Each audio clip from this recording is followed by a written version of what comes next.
E quem já está conosco para bater um papo e feliz com a vitória do seu tricolor ontem lá no Maraca é o nosso colunista, Padre Adalto, que vem chegando para dar o seu bom dia.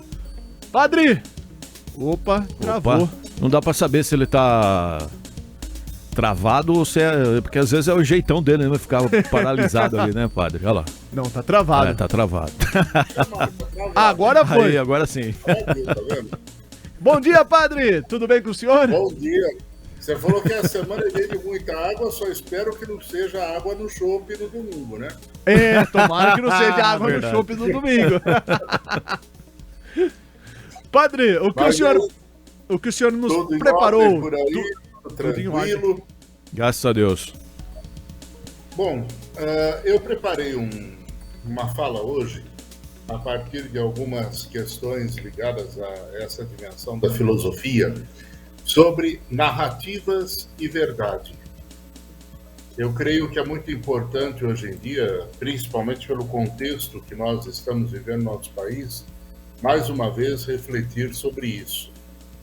E lembrar que boatos sempre fazem e fizeram parte da vida pública desde a antiguidade.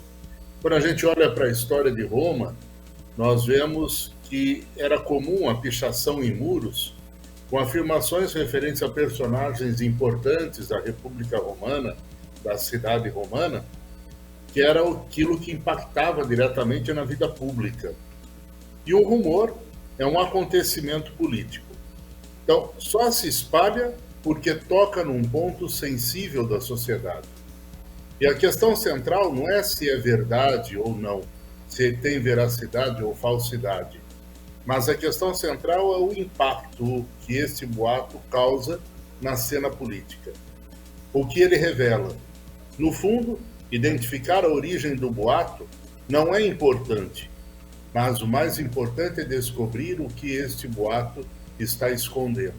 Nesse contexto de Brasil, isso mais do que nunca está presente, né? Então você rotula um fato a partir de uma narrativa como se ele fosse um outro acontecimento, julga como se fosse esse outro acontecimento, desprezando aqueles que são os preceitos reais dos fatos verdadeiros. Tem uma filósofa chamada Hannah Arendt. Ela diz que a política envolve essencialmente a produção e a dispersão de narrativas convincentes. Arendt não quer dizer que a mentira define a política, isto é, que a mentira é sua essência, mas sim que a disputa entre o verdadeiro e o falso na arena da política não é um problema simplesmente de lógica, mas concerne fatos e a percepção dos fatos. Por isso, a política é o terreno onde se competem as narrativas. Isso que eu acho interessante, e não os fatos. A realidade não desaparece pelo simples fato de construirmos discursos sobre ela. Criar um discurso é uma maneira de interferir no real. E é preciso propor a um país, a uma narrativa sobre a história, sobre os desafios capazes de se sustentar para uma escolha plena da liberdade. Então nós dizemos, na política, a verdade é matéria para uma luta de natureza. E a mentira não vai desaparecer da cena pública por ser eticamente condenada. Terá que ser combatida, sim, mas esse combate se dá nas mesmas armas que nos levam a construir discursos que queremos como verdadeiros sobre o nosso tempo. Um pensador chamado Immanuel Kant fala que existe na política um pretenso direito de mentir por amor à humanidade. E ele investiga os casos em que podemos mentir por razões humanitárias. Olha que coisa interessante. Eu creio que muitos políticos do Brasil fazem isso com maestria, né? Criam uma narrativa humanitária, mentem por esta razão, aprovam as leis por esta razão, sem entrar nos detalhes daquilo que eles verdadeiramente pensam. Um outro filósofo interessante é Maquiavel.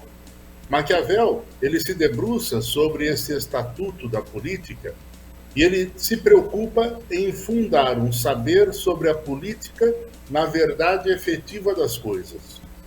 E ele se distancia de toda a filosofia política, porque ele diz: na política não dá para você trabalhar pensamentos ou teorias, mas você trabalha com realidades.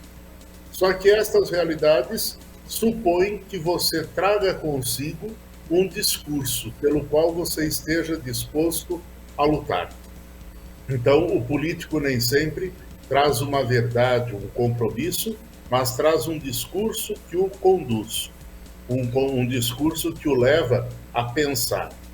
Mas o problema disso é que no cenário da política a gente não pode se guiar apenas por estes ideais irrealizáveis. Todo mundo vai comer picanha, todo mundo vai fazer churrasco, todo mundo... Porque isso todo mundo sabe que é irrealizável. Mas não se realiza plenamente nesse modelo que nós vivemos hoje. Porque todo mundo sabe que é um discurso. Mas ao mesmo tempo que sabe que é um discurso, prefere acreditar nele porque acha que ele vai lhe dar sentido à vida. Então, ao mesmo tempo, é preciso notar que todo o real é composto por elementos entre os quais o simbólico e o imaginário é que ocupam os lugares de destaque. Então, isso vai nos explicando por que, nesta esfera pública, nem sempre a transparência é o melhor caminho para se preservar os outros valores, como liberdade individual ou direito à privacidade.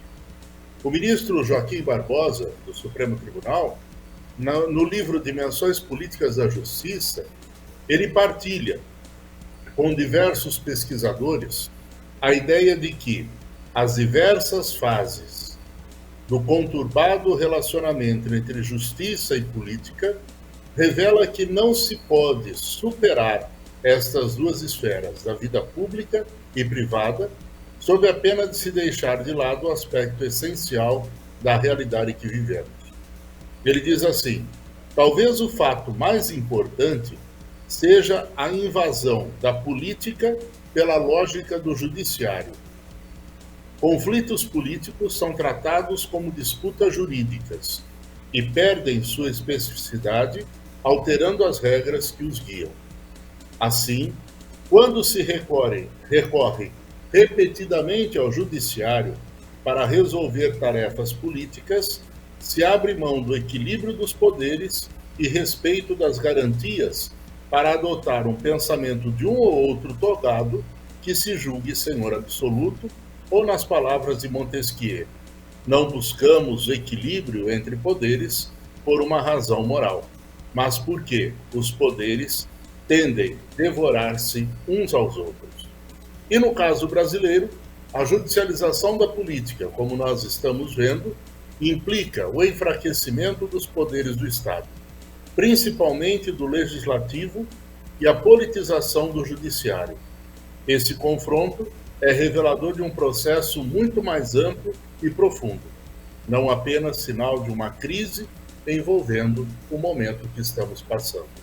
Coisas piores ainda virão. Então esta é a reflexão que eu queria começar esse programa e esta semana com vocês, trazendo um pouco isso e convidando, a comunidade a refletir e pensar um pouco nesse contexto e nesta realidade. Pois é, padre. Só resta saber se o povo consegue identificar o que seria ou não uma narrativa, né? Para se ter uma noção, né? Ela subdivide em romance, novela, conto, crônica e fábula. Aí já dá para se ter uma noção ao que se refere, né? Mas eu acho que, por exemplo, uma grande questão que nós precisamos ver é que certas coisas já começam a aparecer na realidade. A narrativa, nós estamos com tudo melhorando, tudo indo bem. Só que agora essa semana veio que nos 7 primeiros meses do ano nós tivemos um déficit de 150 bilhões, aliás, um déficit de 75 bilhões, quando no mesmo período do ano passado o superávit foi de 180 bilhões. Quer dizer, então você teve um lucro de 180 bilhões no ano passado para um déficit de 75 bilhões esse começo de ano. Então você pergunta, o que está acontecendo? O que mudou? onde estão as realidades, no que isso vai dar. É aumento de imposto, é aumento do endividamento do Estado, é aumento do juros futuramente, etc, etc, etc, etc, que nós vamos começar a assistir e que, consequentemente, vai trazer uma nova crise para o nosso país, como vivemos um tempo atrás. Exatamente, como o senhor disse aí na sua análise, se está difícil, aguarde que pode piorar. Coisas piores virão. Aguardem. Tá bom? Infelizmente, né? Infelizmente. Mas o bom é que no fim da semana a gente vai se alegrar um pouquinho. Depois tudo passa. Os São Paulinos, né? Os São Paulinos. Enfim, boa sorte para vocês. A primeira vocês paparam. Quero ver agora a decisão. Vamos ver a segunda. Agora no Morumbi. A 6 São Paulo e como vai ser. Padre, Tá uma ótima semana. Um abraço. Se Deus quiser, semana que vem vamos estar aí no estúdio com vocês. Peço desculpa de ter furado a semana passada. Hoje está numa corrida danada. Mas semana que vem, se Deus quiser, estou aí no estúdio. Mas de qualquer forma o senhor vem, né? Mesmo que o São Paulo não consiga. Vem mesmo, tá? Não, de qualquer forma eu vou. Pra gente fechar o mês de setembro com chave de ouro. O senhor já vai preparar um tema bem bacana pra semana que vem. Tá bom, pode deixar. Um abraço. Ótima semana. Tchau, tchau.